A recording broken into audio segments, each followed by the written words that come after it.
happening, and you knew what was going on, sort of thing, as if an idea that there was a centre opening. What was actually in it was, I never had a chance. A mystery. I never had a chance to look at it until about 3-4 weeks ago.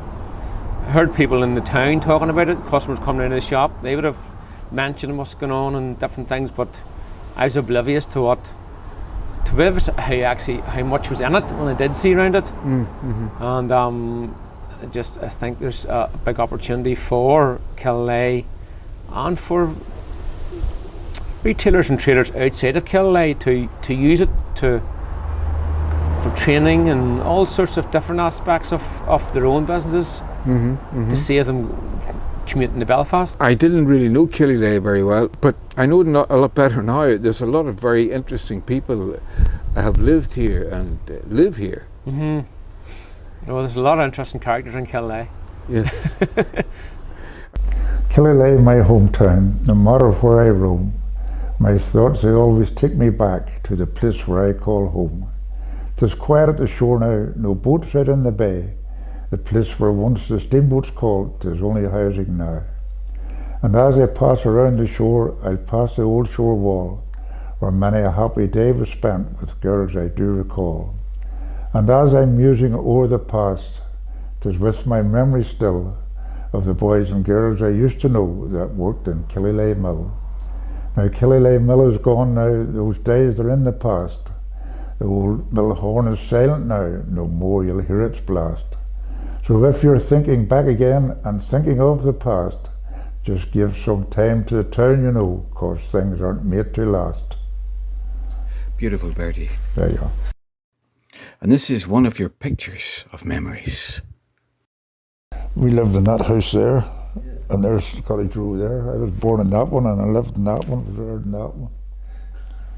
So it's pretty close to the shore. Strangford Lough, I love you still, though I am far away. I often think as days goes by of you and Killyleagh. I see you with your islands fair, the green, the salt, the gore. See you with your angry waves rushing toward the shore. I see you in the noonday when the sun is at its play.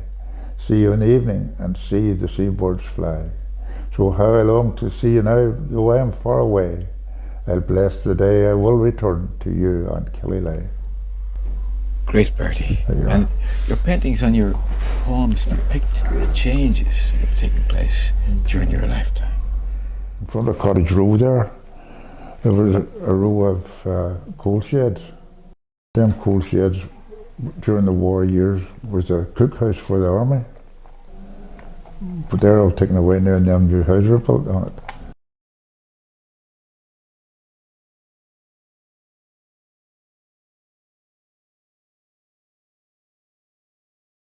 Left school at 1945. Shouldn't be telling you yes, because it goes over the countryside. And I went into the mill, left school in September. I went into the mill in October, and 70 pence a week for 48-hour week.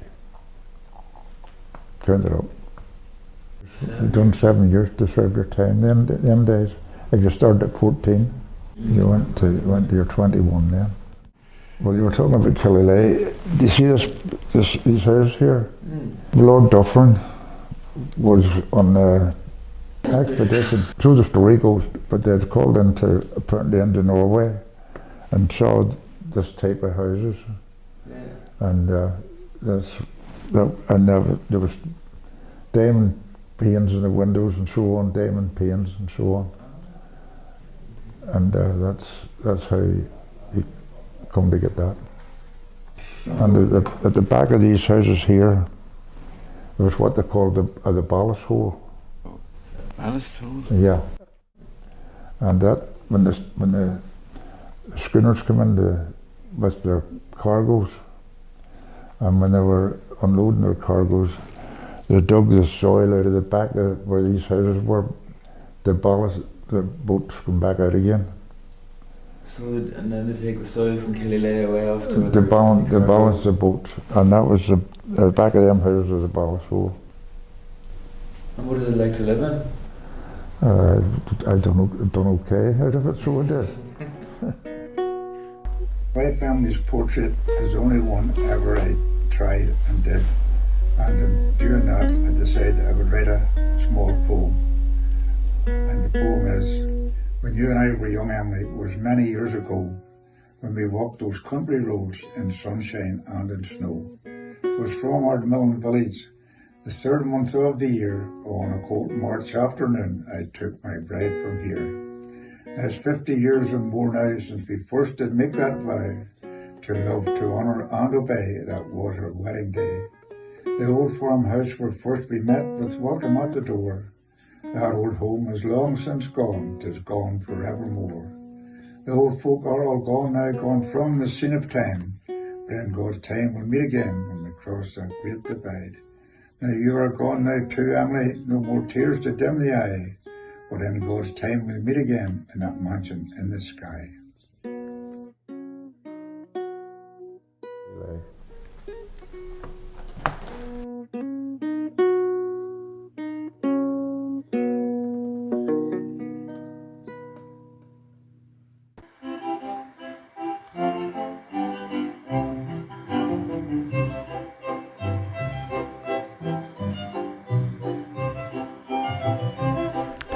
Well, Olga Cairns, I've been reading about your father. He was a writer, a photographer. Well, he was also a leather chemist. What is a leather chemist? Well, that was his job in United Chrome Tanners out at Shrigley, not far from Killyleagh here. And he was involved in the complete production of the skins from when the skins came into the tannery. The process you had to go through to make them stay soft and supple, and then the colours. He worked a lot with the colouring of the leather skins, and then they were sold on to be made into clothing, furniture, whatever. And he did that sort of work in the Czech Republic or Czechoslovakia before he came here? Well, it wouldn't have been as advanced. He was really an apprentice, I suppose, in the Czech Republic, and to develop that skill so that he could go back to be a partner in that business. And he came to Northampton College of Technology after the war, 1947 I think, and studied there for 2 years and learnt really a lot more about the process of making leather. And how did he make his way, and why did he make his way to Killyleagh and Shirley?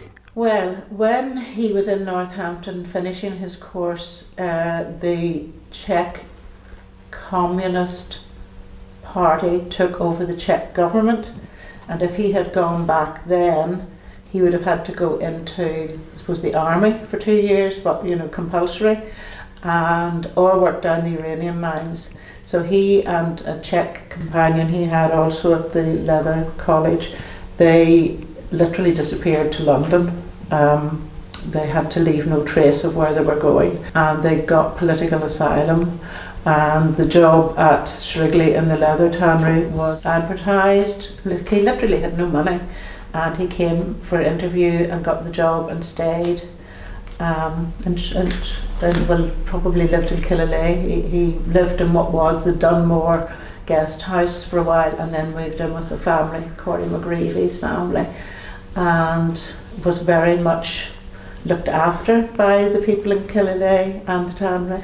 You were telling me that during the later stages of his life, he wasn't able to talk to you, and then you started to delve into his life more clearly. Yes, that must have been very yes. important for you. Yes, well, he met my mother in the laboratory. That's how that came about, that he married and stayed, and then they had 4 children. I'm the eldest, and built a house here. So yes, my whole life, and he considered Killyleagh to be his home then. And only when he developed Alzheimer's did he start feeling he needed to go back home again, to Czechoslovakia. But really Killyleagh was his home. So he, as I say, settled in really very well here, and that was home to him then. Well, he was in England when the communists took over. He couldn't go back, so he never saw his father again. No, his father died in 1959. I was 9, and I remember my father getting word, and oh dear, he was absolutely heartbroken and devastated. Mm-hmm. You told me a beautiful story, a sad story, but he used to carry the photograph of his parents around when he got when he had the later stages, well, not the later stages of Alzheimer's, because eventually the last 4 years of his life he was lying in a bed unable to communicate. And that is true. That's when he had documented all his life story once he'd retired, and I really only had time then when I was sitting at his bedside to read things that over the years he'd kept handing me. Here's some more I've written in my life story. And I think when I was sitting there, I was so full of regret that I had not read it earlier. And yes, I did get instances of his life as we were growing up. People coming now from abroad, from Eastern Europe and so on, would you feel an affinity with their problems and when they come here looking for a new life? Or? Well, I would respect those who come and work like my father did, to contribute to the economy and the country and to immerse themselves in the society in which they're living. Yes, very much so. I hope anybody else who comes to live and work in the area would feel as welcome in Killyleagh as family we did. So hopefully he contributed as a valuable citizen to the area. And he contributed Olga Cairns to the area, who became a wonderful teacher and is now recounting some of your own background and his story as well. Olga, thank you very much.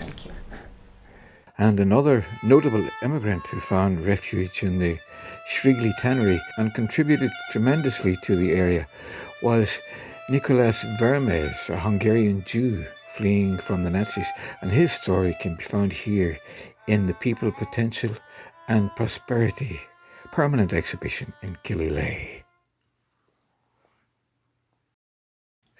Can we look round the corner here, Elizabeth? Kitty and Morris Crawford. Very colourful couple. Colourful. So Kitty and Morris were sort of behind, or certainly the pivot round which the harbour area was developed. And then these are people who've come from far, so these are two that we're looking at the various churches as well, and so these are just two examples from the Presbyterian Church. And Jerome, he's an African clergyman, so he came here. And in Downpatrick there is still the charity shop that they set up, the Bird Paradise. So, that was really interesting story. And Haran Higgins, he had been a runner in, as in racing, and he was taking part in a race and got speaking to someone, and that's when he turned his life to the service of God. Well, there's lots of more in here that we will be seeing later when it's revealed. Yes, all is not yet revealed. You ever meet these other boys? Oh, the Beatles? Aye. Oh, yeah. Well, on the programme tonight, we've been speaking to people who have come to Killyleagh from far off places, Australia, Africa, Eastern Europe, various places. Nathaniel Crawford came to Killyleagh from Ballynahench, but you took a very interesting journey. You didn't come directly. No. Tell us a little bit about that tourist route, Well, working route. I left here because of the bigotry. Wherever me and my friends went, we got picked on because we were mixed races, and we didn't want this. So the four of us, we went to London and we tried to make a better life there.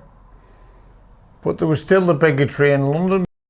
After about 8 months, we came back to Northern Ireland,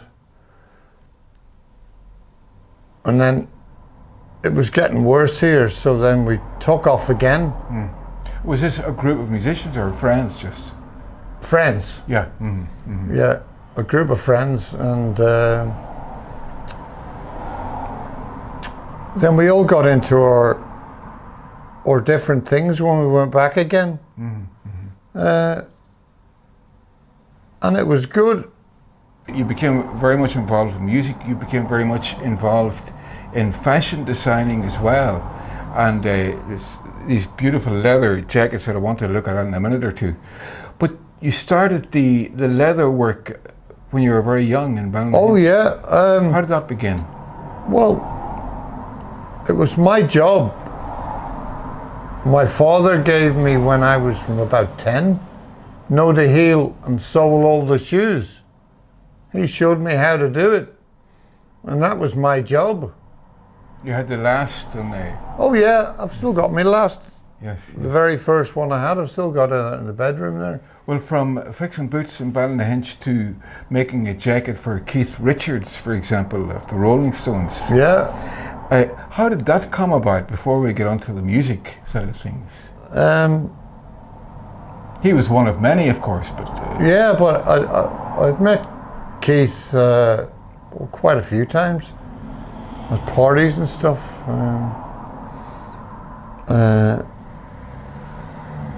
Then it just came from there.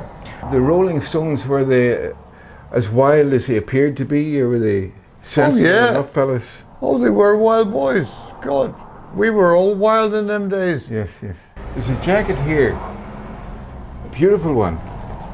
Is this an early one, or? That was 1974, 5? 74 or 75. Beautifully. Oh, it's all plaited instead of stitched. Yeah. That's I stayed on an Indian reservation for 6 months, to pick up their skills. In the States? Yeah, in New Mexico. I stayed there for 6 months to pick up these skills, and then And this one here, what sort of one did you make for Richards? Well, it was similar to this, but it was darker. This was the very first jacket I made. There was trousers to go with it. I gave the trousers to one of my daughter's friends in Ballynahinch because they didn't fit me anymore. So I just gave them away. So you have a story or two to tell about that, and you also travelled with traffic. I was a drummer and conga player. And where did you travel? All over America, or all over the world. Yeah. For 4 years. And what brought you back to Killyleagh? 2 divorces. Cost you a lot of money. Cost you a lot of money. Yeah. Whenever you walk around Killyleagh, and you certainly have brought a lot of colour to it. I love the shirt and. I'm bringing back the 60s. I've got quite a few of these shirts. Yes. This is one of my favourite designers. Yes. Well, you certainly stand out to some degree when you walk out. Do people in the town here realise the story you have to tell? Well, a lot of them do, yeah. Like if you go into the bar there's traffic songs on the, the jukebox. Yes. There's 5 or 6 traffic songs there. Nathaniel Crawford, an amazing man, and this is too short to be talking to you at all, because you've a week of stories, or a month, or maybe a year to tell us. Well, I could have a few. You surely do.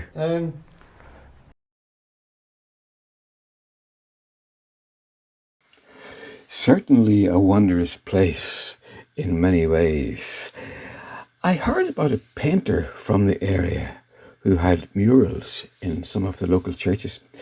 And I went in and I saw this very impressive nativity scene, and I was looking at it, and I felt a woman beside me, and she says, "Do you know them?" I says, "Well, I do, like." I says, "But do you really know them?" "Well, that'll be Mary." "Go ahead," says she. "That's Joseph. Go ahead." I says, "No, the boys on the ground, they'll be shepherds." "But who are they? What's their names?"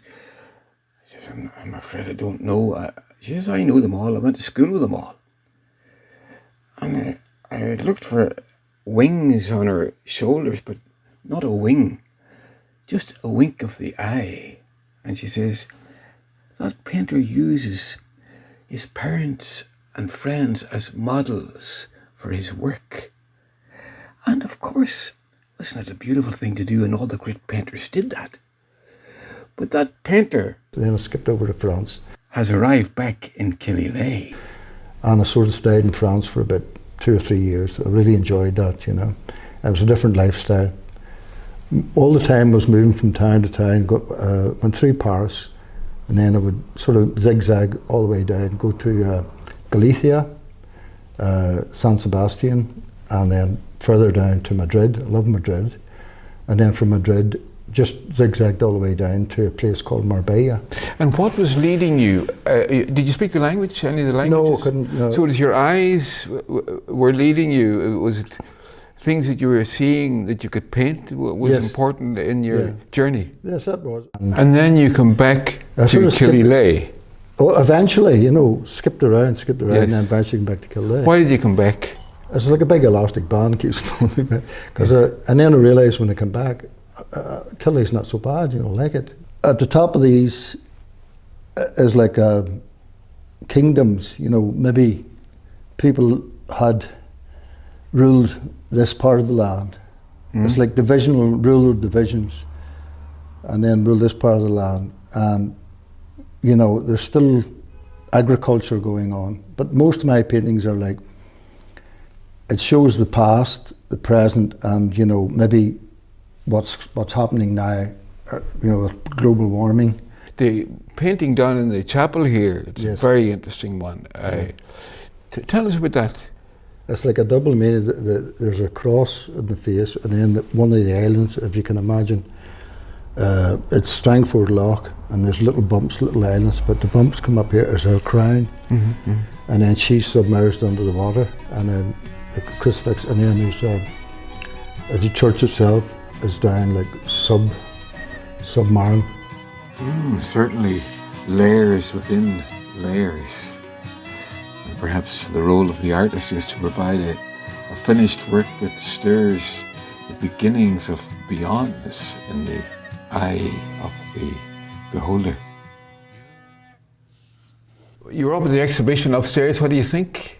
I thought it was very interesting. I know Dougherty, the artist, and he seems to be coming along in leaps and bounds, you know. He's still in an early stage, you know, but I can see where his style is developing. This is a good venue, you know, for Killyleagh, and it's still in its infancy, as I know.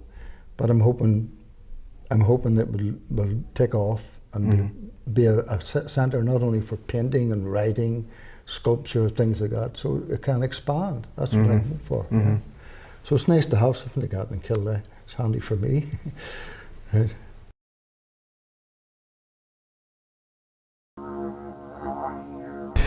Changeable weather, Kath. Dust, of course. Keeps you on your toes. It does, yes. The sun's going in and coming out. You've done a lot of travelling from when you left home to come to Killyleagh. Where did you leave from? Well, I left from Melbourne, Australia.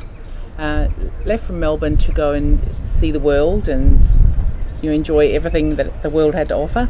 And I arrived in London and ended up staying in quite a fancy part of London in Sloane Square, and which brings us all back to being in Killyleagh, where Hans Sloane is born. So there's a wee tie there right from the very start of the story. Stayed in Sloane Square, and from there ended up travelling around through Europe doing the backpacking thing as Aussies do, going walkabout and seeing Greece and France and Spain and all the fun things there, and so you can meet up with people along the way. Whereas it didn't take long before you met somebody that you could travel with for the next leg. Well, you have some stories to tell, and I know the people in that bar, the Dufferin Arms, where you're the landlady. Well, the partner of the owner, yes. Okay, absolutely, yeah. okay. He hasn't married me yet.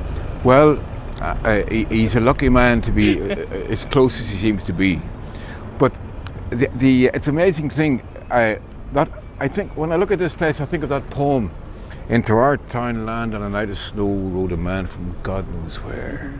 No one saw him coming or going, or deemed him friend or damned him foe, but we saddled this big roan mare. For in our town land we're decent folk. If he didn't speak, well, none of us spoke. We sat till the fire burnt low. And that is a wonderful poem in the Ulster Scots tradition from the 1790s, of course.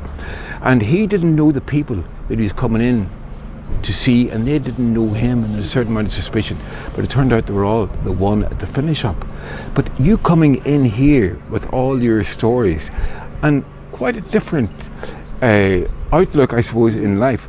How did that all go? How did they see you, and how did you see them? Well, I think when I arrived here, how we first came to Killyleagh, my now ex-husband, but my partner then, he came down here for a pint one day with his mate. So he was living the other side of Belfast with his mum temporarily, and came down here for a pint and walked into the Dufferin Arms, and the then barman Jarvis McGoran, who's since passed away, he was behind the bar, and they enjoyed their pint and they sat outside, and there were people coming and going up and down the street, and they got such a lovely warm welcome. So I roved into, oh, you're this Aussie, and so I got a lovely big warm welcome. So it was very easy to fit in straight away, and before long I took a job here. So I worked for the previous owners, and that's the best way to meet people, work in a bar, and especially when there's, it's a bar like this where there's music and there's food and there's great pints, and and people come from a long way to come to this bar. Well, blow-inism can be a term disparaging or foragingly that is used a lot these days. And did you feel a blow-in coming in here? Definitely, and I still do. I still do feel a blow-in, and I think, I've said before about being, I've always felt like a blow-in in Australia anyway, because being a white Australian, I was always very aware that I was very lucky to be in Australia and to live on that land for as long as I did. I certainly never felt like I owned it. It wasn't mine to own, and it wasn't ours to own. I really, I say I'm not an activist or anything like that, but I think I don't have a problem with being a blow-in at Australia. I don't need to, I never felt like I need to own or need to be, be seen as to own that part of the land. And I think being a blow-in is quite a nice thing, because you can come in without your baggage, and people don't look at your baggage the same way.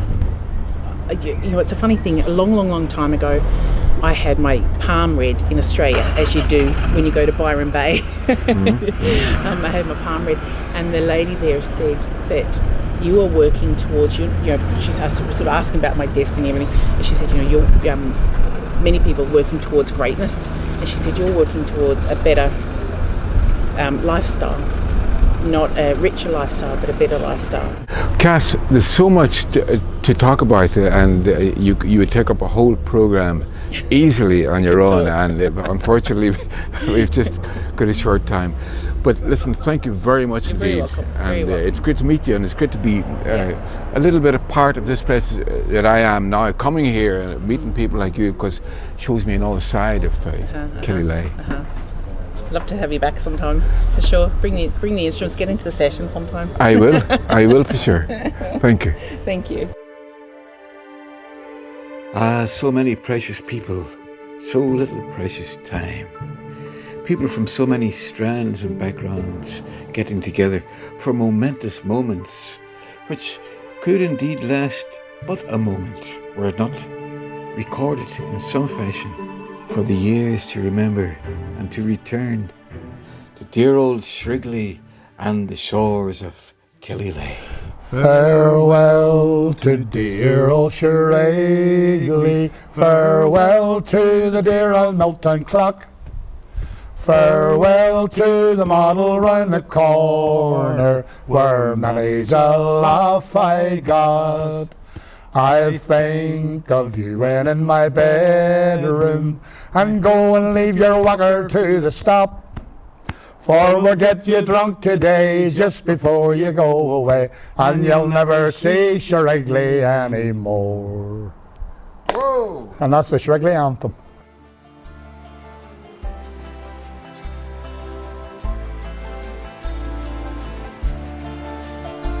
I hope someday I will return to the shores of Killyleagh and see the little houses crowd the streets down to the quay.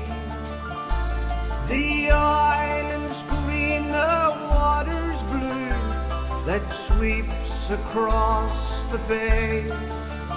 And I'll find a peace that first I knew by the shores of Killyleagh.